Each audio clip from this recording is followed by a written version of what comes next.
Assalamualaikum warahmatullahi wabarakatuh. Selamat pagi dan salam sejahtera bagi kita semua. Apa kabar anak-anak ibu? Sehat kan kalian semua?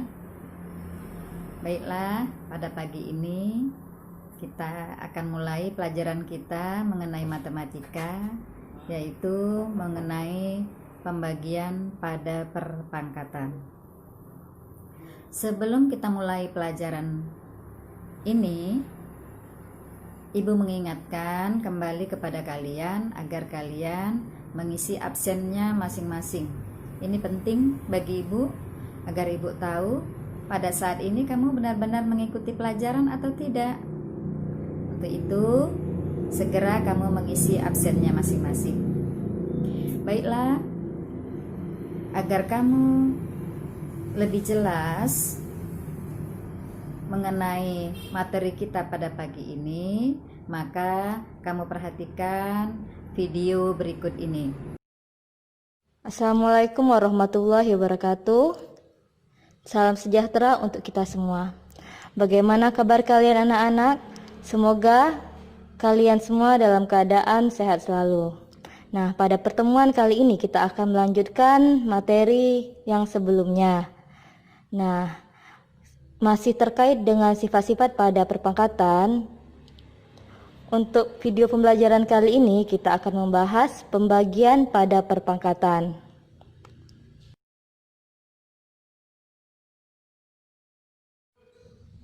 Perhatikan permasalahan berikut. Berdasarkan data BPS tahun 2010, jumlah penduduk Pulau Jawa mencapai 130 juta jiwa.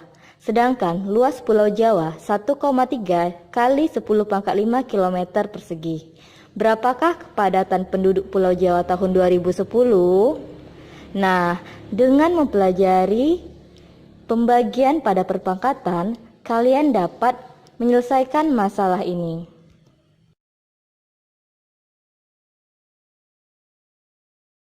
Setelah mengikuti kegiatan pembelajaran hari ini, kalian diharapkan dapat mengidentifikasi sifat pembagian pada perpangkatan, menentukan hasil pembagian dari perpangkatan, dan menyelesaikan masalah sehari-hari yang berkaitan dengan penerapan konsep pembagian pada perpangkatan. Pembagian pada perpangkatan. Perhatikan tabel berikut. Pada tabel berikut sudah ada 3 bentuk pembagian pada perpangkatan. Yang pertama adalah 3/9 dibagi dengan 3/4.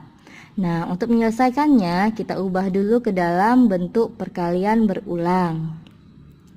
Nah, setelah kita ubah, kita bagi antara pembilang dengan penyebut. Nah, angka 3 ini dibagi masing-masingnya sehingga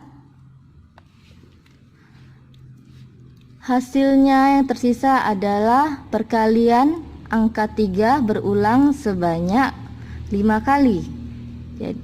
Jadi hasilnya adalah 3/5. Bentuk yang kedua, -2/6 per -2/3. Kita ubah juga ke dalam bentuk perkalian berulang. Kita bagi antara pembilang dan penyebutnya sehingga hasil pembagian yang tersisa itu adalah perkalian berulang angka -2 sebanyak 3 kali, sehingga hasilnya adalah -2/3. Begitu juga dengan bentuk 6/8 per 6/4. Dilakukan perkalian, diubah menjadi bentuk perkalian berulang, kemudian dibagi, dan hasilnya adalah 6/4. Dari tabel dapat kita simpulkan secara umum untuk bentuk pembagian berulang, bentuk A⁻M per A⁻N dapat diubah menjadi A⁻M per A⁻N itu sama dengan A⁻M dikurang N. Perpangkatan pada pecahan. Perhatikan tabel berikut. Pada tabel terdapat 3 bentuk perpangkatan pada pecahan. Yang pertama 2/3 pangkat 3. 2/3 dikali 2/3 dikali 2/3. Nah, disatukan perkalian berulangnya sehingga hasilnya adalah 2/3 per 3/3. Bentuk yang kedua, negatif 2/3 pangkat 3. Nah, kita kalikan negatif 2/3 dikali negatif 2/3 dikali negatif 2/3. Negatif dikali negatif dikali negatif, maka hasilnya adalah negatif. Sehingga hasil perpangkatan pada pecahan adalah negatif 2/3 per 3/3. Yang ketiga, negatif 2/3 pangkat 4. Nah, ini perkalian negatif 2/3 berulang sebanyak 4 kali. Nah, bilangan tanda negatifnya ketika kita kalikan sebanyak 4 kali berubah menjadi tanda positif. Sehingga hasilnya adalah 2/4 per 3/4. Nah, dari tabel dapat kita simpulkan untuk perpangkatan pada pecahan A per B pangkat N itu sama dengan A pangkat N per B pangkat N. Agar kalian lebih memahami materi pembelajaran hari ini, berikut beberapa contoh yang dapat kalian pelajari. Yang pertama, sederhanakan perpangkatan berikut. A. Negatif 4 pangkat 5 per negatif 4 pangkat 2 sama dengan negatif 4 pangkat 5 dikurang 2 sama dengan negatif 4 pangkat 3. Yang B. 5 pangkat 8 per 5 pangkat 2 dikali 5 pangkat 3. Nah, karena pada bagian penyebut ada perkalian, kita harus menyelesaikannya terlebih dahulu. Sehingga jadinya 5 pangkat 8 per 5 pangkat 2 ditambah 3 sama dengan 5 pangkat 8 per 5 pangkat 5. Sama dengan 5 pangkat 8 dikurang 5 sama dengan 5 pangkat 3. Untuk yang C, 6 pangkat 7 dikali 3 pangkat 3 per 2 pangkat 7. Angka 6, di situ ada angka 6, 3, dan 2. Nah, kita lihat, kalau untuk kita sederhanakan berarti kan harus ada bilangan yang sama agar bisa kita kalikan atau kita bagi. Nah, angka 6 ini bisa kita ubah menjadi bentuk perkalian 2 dikali 3. Sehingga jadinya 2 dikali 3 pangkat 7 dikali 3 pangkat 3 per 2 pangkat 7. Kita gunakan sifat perkalian yang dipangkatkan pada pertemuan sebelumnya, sehingga hasilnya menjadi 2 pangkat 7 dikali 3 pangkat 7 dikali 3 pangkat 3 per 2 pangkat 7 sama dengan 2 pangkat 7 dikurang 7 dikali 3 pangkat 7 ditambah 3 sama dengan 2 pangkat 0 dikali 3 pangkat 10. Contoh yang kedua, sederhanakan bentuk aljabar berikut. A. 42Y pangkat 8 per 12Y pangkat 5. Jadi kita pisahkan dulu antara bilangan dan variabel. 42 per 12 dikali Y pangkat 8 dibagi Y pangkat 5. 42 per 12 kita sederhanakan menjadi 7 per 2. Nah, Y pangkat 8 kurang 5 itu sama dengan Y pangkat 3. Sehingga hasil akhirnya adalah 7 per 2 Y pangkat 3. Untuk yang B, 1 per T pangkat 7 per 1 per T pangkat 3. Karena basisnya sudah sama, kita langsung saja gunakan sifat pembagian pada perpangkatan. Sehingga jadinya 1 per T pangkat 7 dikurang 3 sama dengan 1 per T pangkat 4. Nah, 1 kita pangkatkan 4, hasilnya tetap 1, sehingga hasil akhirnya adalah 1 per T pangkat 4.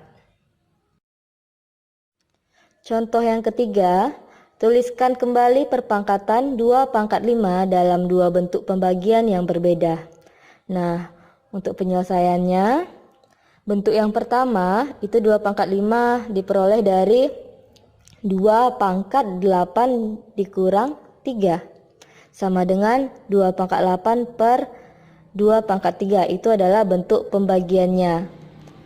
Bentuk yang kedua, nah 5 juga kan dapat dihasilkan dari 12 kurang 7. Sehingga bentuk yang kedua itu adalah 2 pangkat 5 sama dengan 2 pangkat 12 per kurang 7. Itu sama dengan 2 pangkat 12 per 2 pangkat 7. Contoh yang keempat, dapatkan nilai N dari pembagian pada perpangkatan di bawah ini. A. Y pangkat 8 per Y pangkat 2 dikali Y pangkat 5 per Y pangkat 4 sama dengan Y pangkat N. Nah, kita akan menyelesaikan pada sisi yang sebelah kiri terlebih dahulu. Jadi, pembagian perpangkatan ada 2 ya di situ. Y pangkat 8 per Y pangkat 2 dikali Y pangkat 5 per Y pangkat 4. Sehingga Y pangkat 8 dikurang 2 dikali Y pangkat 5 dikurang 4 sama dengan Y pangkat N. Y pangkat 6 kali Y pangkat 1 sama dengan Y pangkat N. Y pangkat 6 ditambah 1 sama dengan Y pangkat N. Y pangkat 7 sama dengan Y pangkat N. Sehingga karena basisnya sudah sama yaitu Y, N-nya itu sama dengan 7.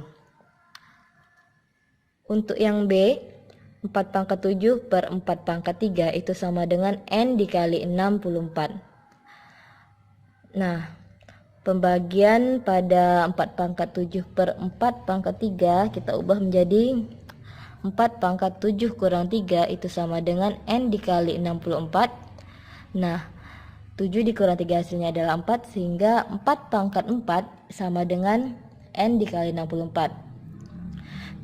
Hasil dari 4 pangkat 4 adalah 256 sama dengan N dikali 64 sehingga untuk N sama dengan 256 per 64. Hasilnya adalah N sama dengan 4. Contoh yang kelima merupakan permasalahan yang ada di awal pembelajaran tadi. Nah, ini berdasarkan data BPS tahun 2010, jumlah penduduk Pulau Jawa mencapai 130 juta jiwa. Sedangkan luas Pulau Jawa 1,3 kali 10 pangkat 5 km persegi. Berapakah kepadatan penduduk Pulau Jawa tahun 2010? Nah, untuk menyelesaikannya kita tulis dulu. Diketahuinya itu adalah jumlah penduduk 130 juta jiwa. Kita ubah menjadi bentuk berpangkat menjadi 1,3 dikali 10 pangkat 8 jiwa. Nah, luas Pulau Jawa 1,3 dikali 10 pangkat 5 km persegi. Untuk menghitung kepadatan penduduk itu sama dengan jumlah penduduk per luas area. Nah, jumlah penduduk adalah 1,3 dikali 10 pangkat 8. Luas area adalah 1,3 dikali 10 pangkat 5. 1,3 dibagi dengan 1,3 dikali 10 pangkat 8 dibagi 10 pangkat 5. Kita bisa gunakan sifat pembagian pada perpangkatan. Nah, hasilnya adalah 1 dikali 10 pangkat 3. Sehingga kepadatan penduduk di Pulau Jawa pada tahun 2010 itu adalah 1000 penduduk per kilometer persegi. Dan di sini Ibu berikan ada 10 tugas. Itu kamu kerjakan dan kamu kirim melalui Edmodo dan harus diketik, jangan difoto. Ya, ini untuk membiasakan kamu mengetik agar kamu pintar dalam IT. Untuk itu segera kamu kirimkan dan Ibu ingatkan di sini sampai saat ini sudah 3 kali tugas yang Ibu guru berikan kepada kalian, khususnya matematika. Ya, setiap tugas yang kamu kirimkan itu ada nilainya masing-masing. Dan biasakan disiplin. Setelah diberikan tugas, itu langsung kamu kerjakan. Barangkali hanya ini yang dapat Ibu sampaikan. Mudah-mudahan kamu dapat mengikuti pelajaran kita pada pagi ini. Sekian, salam sehat. Assalamualaikum warahmatullahi wabarakatuh.